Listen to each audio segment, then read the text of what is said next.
آج کا جو موضوع منتخب ہوا ہے جنازے کے مسائل، الحمدللہ ہم یہاں تک پہنچے تھے کہ آدمی کی جب وفات ہو جاتی ہے اور اس دنیا سے، اس دار فانی سے وہ کوچ کر جاتا ہے، اس کی روح قفس عنصری سے پرواز کر جاتی ہے، تو اس کے بعد لوگ اس کے ساتھ احسان کرتے ہوئے لوگ آتے ہیں اور اس کے غم میں شامل ہوتے ہیں۔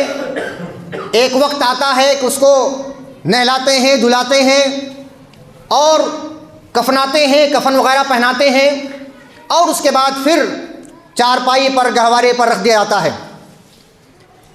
اب یہاں سے کیا مسائل اس کے ہیں، یہاں سے لے کے نماز جنازہ تک کیا مسائل ہیں، اس کے تعلق سے انشاءاللہ تبارک و تعالیٰ کچھ چیزیں جاننے کی اور سمجھنے کی کوشش کریں گے، اور اس کے علاوہ جو اپنے قوم اور معاشرے کے اندر جو غلط چیزیں رائج ہیں اس کی بھی تردید کرتے ہوئے آگے بڑھنے کی کوشش کریں گے۔ جنازے کے مسائل میں ایک مسئلہ یہ آتا ہے کہ جنازے کو لے کر تیزی سے چلنا چاہیے۔ میں نے اس سے پہلے آپ کے سامنے بیان کیا تھا کہ جنازے میں جلدی کرنی چاہیے۔ اس کا کیا مطلب تھا؟ مطلب یہ تھا تجہیز اور تکفین کے اندر، میت کی تیاری کرنے کے اندر جلدی کرنی چاہیے۔ اس کو غسل جلدی دیں، اس کو جلدی دفنانے کی کوشش کریں، یہ میت کی تیاری کرانے میں اس میں جلدی کرنا ہے۔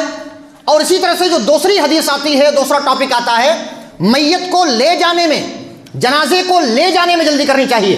یعنی جب آپ کندھے پہ اٹھا لیے اس کے بعد آپ کو کیسے چلنا ہے، اس کا طریقہ بھی جناب محمد رسول اللہ صلی اللہ علیہ وسلم نے سکھایا ہے۔ کیسے چلنا ہے، کس طرح چلنا ہے۔ آپ جانتے ہیں ہم اور آپ روزانہ چلتے ہیں، ہماری چال کیسی ہوتی ہے؟ ایک میڈیم چال ہوتی ہے۔ بس اوقات کبھی کوئی ارجنٹ اور ضرورت پڑتی ہے تو ہم اسی چال کو فاسٹ میں بدل دیتے ہیں، ہماری چال جلدی ہو جاتی ہے، معتدل چال سے بہتر ہو جاتی ہے، جلدی ہو جاتی ہے۔ اللہ کے رسول صلی اللہ علیہ وسلم کی جو حدیث آتی ہے کہ جنازے کو لے کر جلدی جلدی چلنا چاہیے۔ ہمارے معاشرے کے اندر کیا ہے، ہمارے معاشرے کے اندر جنازوں کے اندر 10-15 لوگ ایسے ہوتے ہیں جو صرف ان کا کام ہی یہی ہوتا ہے، آرام سے آرام سے، جلدی مت کرو، آرام سے چلو، آرام سے چلو۔ یاد رکھیں سنت کی مخالفت ہے، یہ سنت کی مخالفت ہے۔ آپ کبھی جو لوگ مدینہ کے اندر گئے ہوں، جو لوگ حج اور عمرہ کے اندر اس کی سعادت حاصل کرنے گئے ہوں، ان سے آپ پوچھیں مدینے کے اندر جو جنازے رکھے جاتے ہیں اور اس کا جنازہ پڑھ لیا جاتا ہے، نماز جنازہ پڑھ لی جاتی ہے، تو اس کو جو تدفین کرنے کے واسطے لے جاتے ہیں، آپ یقین جانیں کہ آپ اگر کندھا لگانا بھی چاہیں تو بڑا مشکل ہے، اتنے جلدی جلدی جاتے ہیں۔ بالکل حدیث کی روشنی میں صحیح ہے۔ دوڑنا الگ مسئلہ ہے، دوڑنا نہیں ہے، چال میں جلدی کرنی ہے۔ حدیث کس طرح آتی ہے؟ عن ابی ہریرہ رضی اللہ عنہ عن النبی صلی اللہ علیہ وسلم قال اسرعوا بالجنازۃ، نبی صلی اللہ علیہ وسلم نے فرمایا اے لوگو اپنے جنازہ لے جانے میں جلدی کرو، چلنے میں جلدی کرو۔ اور اس کے تعلق سے نبی صلی اللہ علیہ وسلم کا فعل بھی آتا ہے، صحابی کا قول بھی آتا ہے۔ عوینہ بن عبد الرحمن بیان کرتے ہیں کہ میں عبد الرحمن بن سمرہ رضی اللہ عنہ کے جنازے میں شریک تھا، جنازہ لے کر جانے لگے تو ان میں سے کچھ لوگوں کا معاملہ یہ تھا کہ وہ جنازے کی طرف رخ کیے ہوئے تھے اور پیٹھ اس کے پیچھے، یعنی الٹے پاؤں چل رہے تھے، اور ان کا کام صرف یہی تھا، وہ کہتے تھے رویدن رویدن بارک اللہ فیکم، اے لوگوں ہٹو ہٹو، جنازے کو آنے دو، جنازے کو آنے دو، جنازے کو آنے دو، بارک اللہ فیکم، اللہ تبارک و تعالیٰ تمہیں برکت دے۔ سعودی اور عرب کے ممالک کے اندر یہ چیز بہت خاص پائی جاتی ہے، وہ ہر لفظ میں دعا دیتے ہیں، رویدن رویدن بارک اللہ فیکم، اے لوگوں ہٹو ہٹو، اللہ تمہیں برکت دے، اللہ تمہیں برکت دے۔ کہتے ہیں، بیان کرتے ہیں کہ ہم ایک جگہ جنازہ لے کر رکے، اتنے میں ابو بکرہ رضی اللہ عنہ تشریف لائے، اپنے کھچر پر بیٹھے ہوئے تشریف لائے۔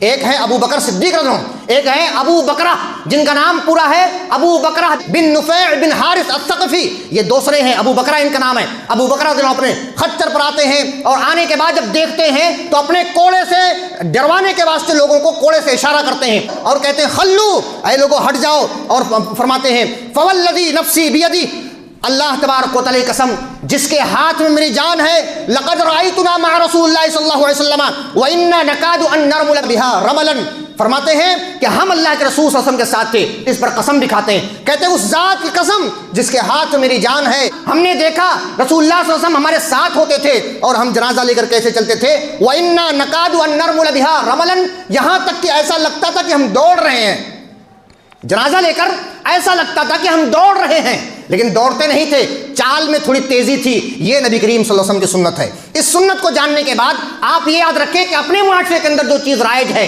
وہ 15-20 لوگ مل کے اور بڑے خیر خواہی کرتے ہوئے ایسا لگتا ہے کہ سب سے بڑے غمخوار، سب سے بڑے خیر خواہ یہی ہے، وہ صرف ان کا کام یہ ہوتا ہے دھیرے دھیرے چلو، آرام سے چلو، سب کو کندھا لگانے دو۔ یاد رکھیں جنازہ جب آپ نے کندھوں پر اٹھا لیا اس کے بعد آپ کو جلدی چلنا ہے۔ ابو موسیٰ اشعری رضی اللہ عنہ فرماتے ہیں وصیت کرتے ہوئے، جب میری موت ہو جائے گی، موت ہو جانے کے بعد جب میرے جنازے کو اپنے کندھوں پر رکھنا تو تم کیا کرنا؟ وصیت کرتے ہیں جب میں مر جاؤں اور میرے تکفین اور تغسیل ہونے کے بعد میرے جنازے کو لے کر چلنا، تو کہتے ہیں اذن طلقتم بجنازتی فاسرعوا المشی، اے لوگو میرے جنازے کو لے کر چلنا، فاسرعوا المشی، چلنے میں جلدی جلدی کرنا، چلنے میں جلدی کرنا، یہ سنت ہے۔ لیکن یاد رکھیں یہ چلنا بھی معتدل ہونا چاہیے، دوڑنا نہیں ہونا چاہیے، اس کو چلنا ہی بولیں، تھوڑا سا تیز چلیں۔ جو لوگ حج کرنے گئے ہوں وہ جانتے ہوں گے کہ جب خانہ کعبہ کے اندر پہنچتے ہیں اور ہم طواف کرتے ہیں، غور کیجیے گا، جب ہم طواف کرتے ہیں تو ایک طواف کتنی چکر کا بولتے ہیں آپ کو معلوم ہے؟ 7 چکر جو خانہ کعبہ کا لگاتے ہیں تو 7 چکر شروع کہاں سے کرتے ہیں؟ شروع کرتے ہیں حجر اسود سے۔ حجر اسود کے سامنے ایک ہری لائٹ لگی ہوئی ہے، وہ ایک نشان لگا ہے، وہاں سے شروع کریں گے، وہاں سے شروع کریں گے اور وہیں سے شروع کرنے کے بعد وہیں پر لا کر ختم کریں گے۔ ایک چکر آپ کا ہوگا، ایک طواف نہیں ہے یہ، ایک طواف نہیں ہے، ایک چکر ہوا۔ اسی طرح 7 چکر کرنے کے بعد ایک طواف ہوتا ہے۔ 7 چکروں کے اندر 3 چکر میں رمل کرتے ہیں، یاد رکھیے کیا؟ 3 چکروں میں رمل کرتے ہیں۔ رمل کس کو کہتے ہیں؟ عام چال سے فاسٹ چلنا، وہی چیز یہاں بھی مراد ہے۔ تو کہنے کی بات یہ، جنازہ اٹھانے کے بعد جو سب سے پہلی جو سنت آتی ہے چلنے کے اعتبار سے وہ یہ ہے کہ اپنی چال کو تیز کر دیا جائے، اپنے چال کو تیز کر دیا جائے۔ یہی سنت نبی صلی اللہ علیہ وسلم کی بھی ہے اور یہی صحابہ کی بھی سنت ہے۔ اس کے بعد ایک بات اور آتی ہے، جنازے کے ساتھ چلنا اور اسے کندھا دینا۔ یاد رکھیں چاہے آپ کندھا دیں یا نہ دیں، یا آپ کندھا دیں صرف ساتھ چلیں یا ساتھ بھی چلیں کندھا بھی دیں، تینوں چیزیں، یا کندھا دیں یا ساتھ چلیں یا ساتھ بھی چلیں کندھا بھی دیں، یہ تینوں چیزیں کرنا یا دونوں چیزیں کرنا یہ سنت ہے۔ انشاءاللہ تبارک و تعالیٰ آپ کو نیکی ملے گی۔ حدیث آتی ہے اس کے تعلق سے، کیا حدیث ہے؟ عن ابی سعید عن النبی صلی اللہ علیہ وسلم قال عودوا المریض واتبعوا الجنائز تذکرکم الآخرہ، اے لوگو مریض کی عیادت کیا کرو، مریض کی عیادت کرو، نبی صلی اللہ علیہ وسلم نے حکم دیا۔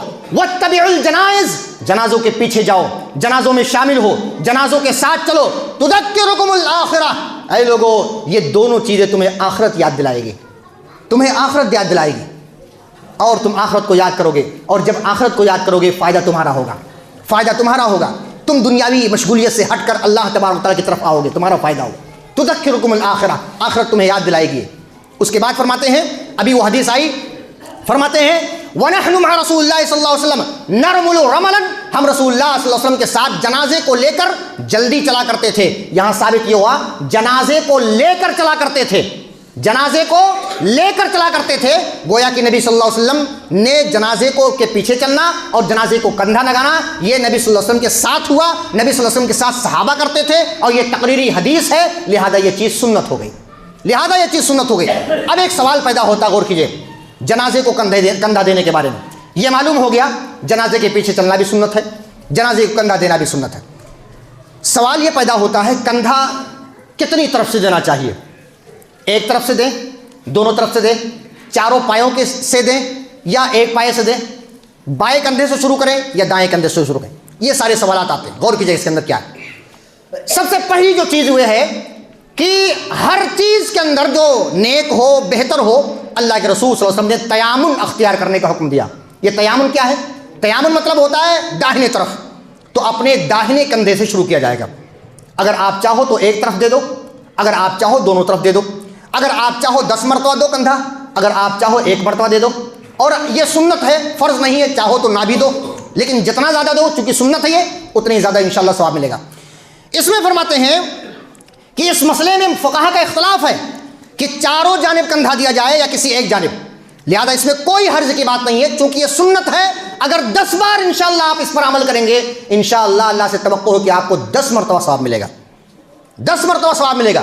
تو کندھا دینے کی بات، لیکن یہ بات یہ بھی یاد رکھیں، کندھا دینا پھر 10 قدم چلنا پھر دوسرا کندھا دینا، پھر 10 قدم چلنا، پھر تیسرا دینا، پھر 10 قدم، اور پھر 10 قدم، اس ملا کر یہ 40 قدم پر ایک حدیث پیش کی جاتی ہے اور کہتے ہیں 40 قدم جو چلے گا فلاں فلاں چیز ہوگی۔ یاد رکھیں یہ حدیث صحیح نہیں ہے، یہ حدیث صحیح نہیں ہے۔ دوسری بات یہ، اگر کوئی کہتا ہے چاروں طرف سے دینا ہی چاہیے، تو اس میں بھی یاد رکھیں جب اللہ اس کے رسول نے کسی چیز کی قید نہیں کی تو آپ بھی قید مت کرو۔ ایک طرف سے کوئی دیتا ہے دے سکتا ہے، دونوں طرف دیتا ہے دے لے، ایک مرتبہ نے 10 مرتبہ 20 مرتبہ دے لے، کوئی مسئلہ نہیں، انشاءاللہ یہ سنت ہے، جتنی مرتبہ آپ عمل کریں گے انشاءاللہ آپ کو اتنی زیادہ ثواب ملے گا۔ اس میں کوئی جو ہے کنڈیشن کی بات نہیں ہے اور کوئی فرض اور جو ہے واجب کی بات نہیں ہے۔ اسی طرح سے ایک اہم چیز جو معاشرے کے اندر ہے وہ یہ کہ جنازہ اٹھاتے اور لے جاتے وقت کیا پڑھنا چاہیے، کیا کہنا چاہیے۔ جنازہ اٹھاتے وقت اپنے معاشرے کے اندر بے شمار چیزیں رائج ہیں، لیکن مختصر جواب یہ ہے کہ کوئی بھی چیز سنت نہیں ہے۔ جو لوگ کرتے ہیں یاد رکھیں وہ کہاں سے کرتے ہیں، کہیں نہ کہیں یہ مجھے لگتا ہے کہ یہ چیز بدعت ہوگی۔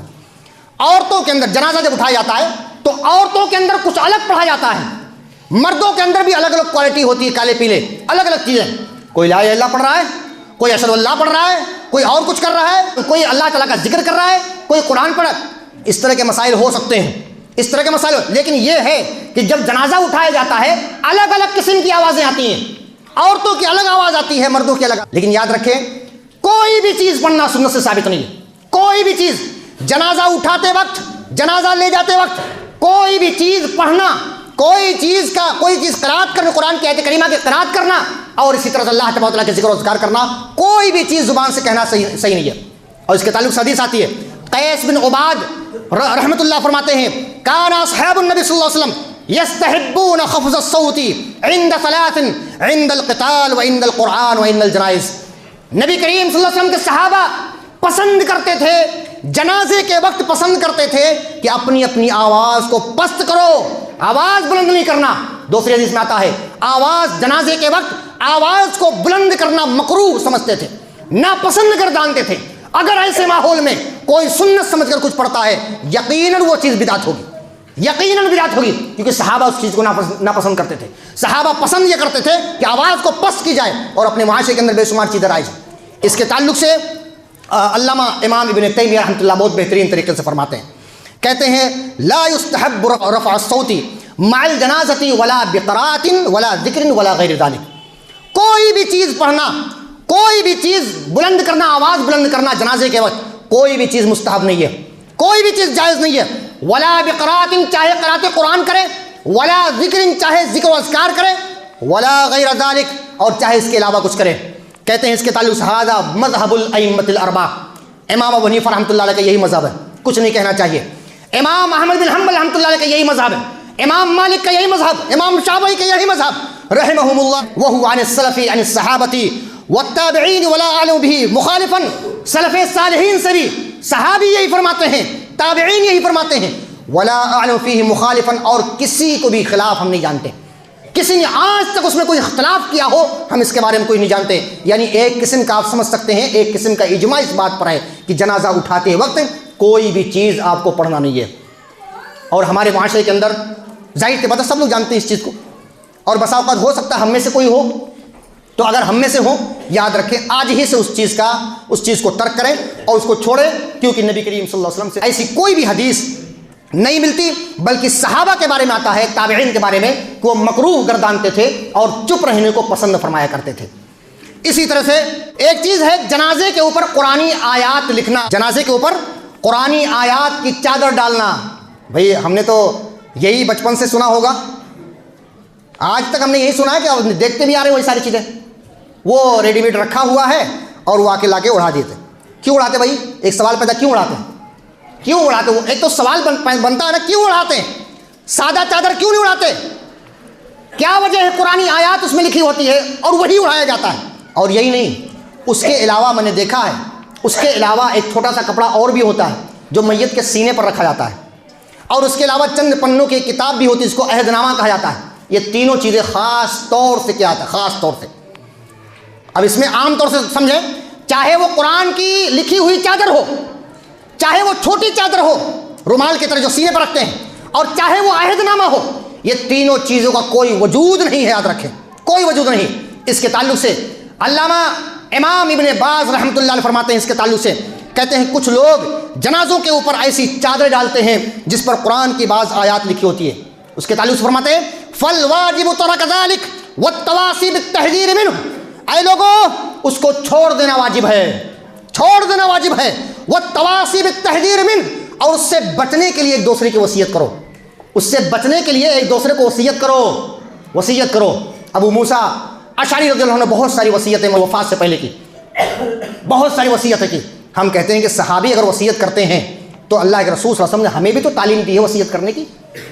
ہم میں سے جو بیمار ہیں، ہم میں سے جو بیمار ہیں، یا ہمیں معلوم نہیں ہے ہماری وفات کب ہوگی، لیکن خاص طور سے ایسے لوگوں کو ایک یقین کے حد تک معاملہ ہوتا ہے کہ بھئی اب بڑھاپے کے بعد جوان تو نہیں ہوگا. ایک بات کنفرم ہے، یہ بات کنفرم ہے، بڑھاپے کے بعد جوان نہیں ہوگا.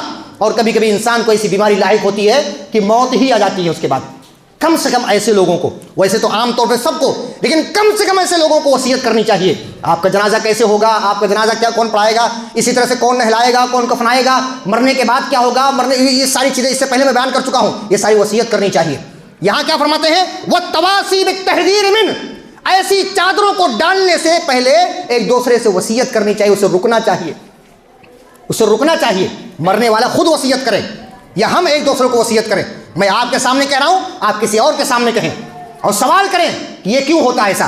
اسی بات فرماتے ہیں اس میں قرآن کی آیات کی بے حرمتی ہوتی ہے. پہلی بات، قرآن ایسے لٹکانے کے واسطے چادروں میں کر کے اور کفن اور جو ہے جنازے کے اوپر لٹکانے کے واسطے نہیں آیا ہے. چادر میں لکھ کر جو ہے جنازے کو اوپر رکھنے کے واسطے قرآن نہیں اترا ہے. قرآن کیا ہے؟ قرآن فرقان ہے، قرآن ہدایت کی چیز ہے، قرآن پڑھنے کی چیز ہے، قرآن عمل کرنے کی چیز ہے. اور یہ لٹکانے کی اور جو ہے چادروں ان تمام چیزوں پہ لٹکانے کی چیز نہیں ہے. قرآن کو ہم نے کیا کر دیا؟ دنیا کی ساری چیزیں کرنا شروع کر دیا. اور جہاں جو چیز حاصل کرنی تھی، ہدایت طلب کرنا، علم حاصل کرنا، عمل کرنا، یہ ساری چیز چھوڑ دیا. آگے فرماتے ہیں قرآن کی بے حرمتی ہے. اور بعض لوگ یہ سمجھتے ہیں کہ اس سے میت کو فائدہ ہوتا ہے. اللہ اکبر. کہتے ہیں بعض لوگ یہ خیال کرتے ہیں، میں کہتا ہوں یہاں کی بات نہیں کر رہا ہوں میں، لیکن ہے یہ بات، کہیں نہ کہیں ہے یہ بات، کسی نہ کسی دل میں ہے یہ بات. کیا بعض لوگ خیال کرتے ہیں کہ میت کو ان تمام چیزوں سے فائدہ ملتا ہے؟ چاہے سینے پر رکھنے والا وہ بند، وہ رومال، اوپر چادر، اور اسی طرح سے وہ جو ہے عہد نامہ، اس کے تعلق سے فرماتے ہیں وَذَلِكَ خَطَأٌ، یہ خطا ہے، یہ خطا ہے ان کی، یہ بھول ہے ان کی، یہ منکر چیز ہے. لا وجہ لہ فی الشریعۃ المطہر، شریعت مطہرہ کے اندر، اسلام کے اندر اس کی کوئی اصل موجود نہیں ہے، اس کی کوئی اصل موجود نہیں ہے. ہونا تو یہ چاہیے کہ سادے میں ساری چیز ہو، ورنہ کبھی ایسا نہ ہو، کبھی ایسا نہ ہو جائے کہ اوپر ابھی چادر ہو رہی ہے، کہیں ایسا نہ ہو کفن کی چادروں پر بھی لکھنا شروع کر دیں. ہو سکتا ہے، کیوں نہیں ہو سکتا ہے. آنے والے زمانے اگر اس طرح کی بدعت و خرافات جاری رہیں، بولنے والے خاموش رہے، بولنے والے بولے نہیں، جو بول سکتے ہیں، اثر و رسوخ والے ہیں، اثردار ہیں، ان جن کی باتوں کو مانا جاتا ہے، ایسے لوگ خاموش رہیں تو اس کے علاوہ بھی، یہ تین چیزوں کے علاوہ بھی کر سکتے ہیں لوگ. لہذا معلوم ہی ہوا ان تمام چیزوں سے بچنا بھی ضروری ہے. ایک فائدے کی چیز میں بتاتا ہوں آپ کو، ایک نیکی کی چیز بتاتا ہوں. جنازے کی نماز کی فضیلت. اب معاملہ یہاں تک پہنچا کہ انسان کو یہاں سے لے کے جنازے تک پہنچے. اب جنازہ پڑھنے سے پہلے کی بات ہے. جنازہ پڑھنے سے پہلے آپ یاد رکھیں جنازے کی بہت بڑی فضیلت ہے. جنازہ پڑھنے کی بہت بڑی فضیلت ہے، اور اس کے تعلق سے حدیث یاد رکھیں. عن ابی ہریرہ رضی اللہ عنہ قال قال رسول اللہ صلی اللہ علیہ وسلم من شهد الجنازة حتى يصلي فله قراط ومن شهد حتى تدفن كان له قراطان. قيل وما القراطان؟ قال مثل الجبلين العظيمين. نبی کریم صلی اللہ علیہ وسلم نے فرمایا من شهد الجنازہ، جو جنازے کے اندر حاضر ہوا اور رکا، وہ یہاں تک کی نماز پڑھ لیا، جنازے کی نماز پڑھ لی، فلہ قراط، اسے کے لیے ایک قراط ثواب ملے گا. ایک قراط کتنا ہوتا ہے؟ حدیث کے آخر میں سماعت کیجئے، ایک قراط ثواب ملے گا. اور کہتے ہیں ومن شہد حتی تدفن، اور وہ حاضر رہا، وہیں پر رہا، حاضر رہا یہاں تک کہ تدفین کر دی گئی، یہاں تک کہ میت کو دفن کر دیا گیا. کان لہ قراطان، اسے کے لیے 2 قراط ثواب ہے. پوچھا گیا اللہ کے رسول صلی اللہ علیہ وسلم وما القراطان، یہ 2 قراط کیا ہے؟ قال مثل الجبلین العظیمین. نبی صلی اللہ علیہ وسلم نے فرمایا بہت بڑے پہاڑ کے مانند ہے یہ. اور ایک حدیث صحیح بخاری کے اندر حدیث نمبر 47 میں آتا ہے وقال آخر کل قراط مثل احد، ہر قراط ایک احد پہاڑ کے برابر. اللہ اکبر. تھوڑا سا غور کیے، تھوڑا سا غور کیجیے. ایک قراط جنازہ پہ، صرف جنازہ پڑھو، احد پہاڑ کے برابر ثواب. دفن تک رہو، وہاں پر حاضر رہو، دفن تک اور دفن کے بعد وہاں سے آؤ، 2 قرات، 2 احد پہاڑ کے برابر ثواب۔ اللہ اکبر۔ ہم تو جانتے ہیں السلام علیکم کہو 10 نیکیاں ملتی ہیں، ورحمۃ اللہ وبرکاتہ کو 30 نیکیاں مل گئی، چھوٹی چھوٹی نیکیاں، یہ بھی کم نہیں ہے، لیکن اللہ اکبر ایسی نیکیوں پر قربان جائیے کہ صرف جنازے کی نماز اور صرف تدفین تک رکنا، جنازے کی نماز پڑھ لو، تدفین تک رک جاؤ، 2 احد پہاڑ کے برابر ثواب پا جاؤ۔ اللہ اکبر۔ کتنے محروم شخص وہ ہیں جو باؤنڈری کے سیدھا باہر نکل جاتے ہیں، کتنے محروم وہ لوگ ہیں، اپنے آپ کو اپنے اوپر ظلم کرنے والے لوگ ہیں۔ ایسے لوگ ہمارے معاشرے کے اندر اپنے آپ پر ظلم کرنے والے اتنے بڑے بڑے ثواب سے محروم ہو کر جنازے کی نماز سے پیچھے ہو جاتے ہیں، باؤنڈری باہر ہو جاتے ہیں۔ ایسے لوگ اپنے آپ کا نقصان کرتے ہیں۔ آپ کا نقصان نہیں، نہ میرا نقصان نہیں، نہ نبی صلی اللہ علیہ وسلم کا نقصان نہیں، نہ اللہ کا، نہ اسلام کا، اپنے آپ کا نقصان۔ محروم شخص وہ، محروم شخص وہ۔ اب آئیے دیکھتے ہیں احد پہاڑ کیا ہے، غور کیجیے گا بھائی۔ احد پہاڑ جانیں گے تبھی تو سمجھ میں آئے گا کہ بھی کتنا ثواب ملتا ہے۔ احد پہاڑ تقریباً 7 یا 8 کلومیٹر لمبا ہے۔ غور کیجیے، ثواب دیکھیے۔ اللہ تعالی ہم سب کو جنازے کی نماز پڑھنے اور تدفین تک رکنے کی توفیق عطا فرمائے، آمین۔ 7-8 کلومیٹر لمبا۔ ایک بات، چوڑائی اس کی جو ہے 2 یا 3 کلومیٹر چوڑا ہے، اور اس کی اونچائی جو ہے 300 میٹر، تقریباً کچھ کم نہیں تو آدھا کلومیٹر۔ یہ احد پہاڑ تقریباً بتایا جاتا ہے، آپ دیکھ سکتے ہیں اس کے تعلق سے۔ اب بتائیے 7-8 کلومیٹر لمبا، 2-3 کلومیٹر چوڑا اور 300 میٹر تقریباً اونچا، ایسے پہاڑ کا ثواب جو ہمیں ملے گا صرف جنازہ پڑھنے میں، اور اس کے بعد 2 پہاڑوں کا ثواب ملے گا صرف ہم جو ہے تدفین تک رکیں، تو اللہ تبارک کتنا بڑا ثواب دیتا ہے۔ آخری چیز میں آپ کے سامنے ذکر کرتا ہوں، جنازے کی نماز کہاں ادا کی جائے۔ ایک اہم سوال ہے اور اس کے تعلق سے کچھ مشورہ آپ کے سامنے میں رکھنے کی کوشش کروں گا اور کچھ چیزیں بتانے کی کوشش کروں گا۔ ایک سوال پیدا ہوتا ہے، نبی کریم صلی اللہ علیہ وسلم جنازے کی نماز کہاں پڑھتے تھے؟ کیا آپ نے کبھی غور کرنے کی کوشش کی؟ کیا معاشرے کے لوگ غور کرنے کی کوشش کرتے ہیں، یا بس جو پہلے سے چلا آ رہا ہے وہی چلا آ رہا ہے؟ یاد رکھیے، نبی کریم صلی اللہ علیہ وسلم کے تعلق سے آتا ہے کہ مسجد میں نماز پڑھ لیا کرتے تھے، لیکن اکثر نبی صلی اللہ علیہ وسلم کا معمول تھا جنازہ گاہ کے اندر جنازہ پڑھا کرتے تھے۔ میں آپ کو لوکیشن بتاؤں گا، جنازہ گاہ کے اندر جنازہ پڑھا کرتے تھے۔ جیسے عیدگاہ ہے، عید پڑھنے نماز مسجد میں پڑھ سکتے ہیں بھائی، لیکن عیدگاہ الگ ہوتی ہے، ویسے ہی ہمارے معاشرے کے اندر جنازہ گاہ نہیں ہے، جنازہ گاہ نہیں ہے۔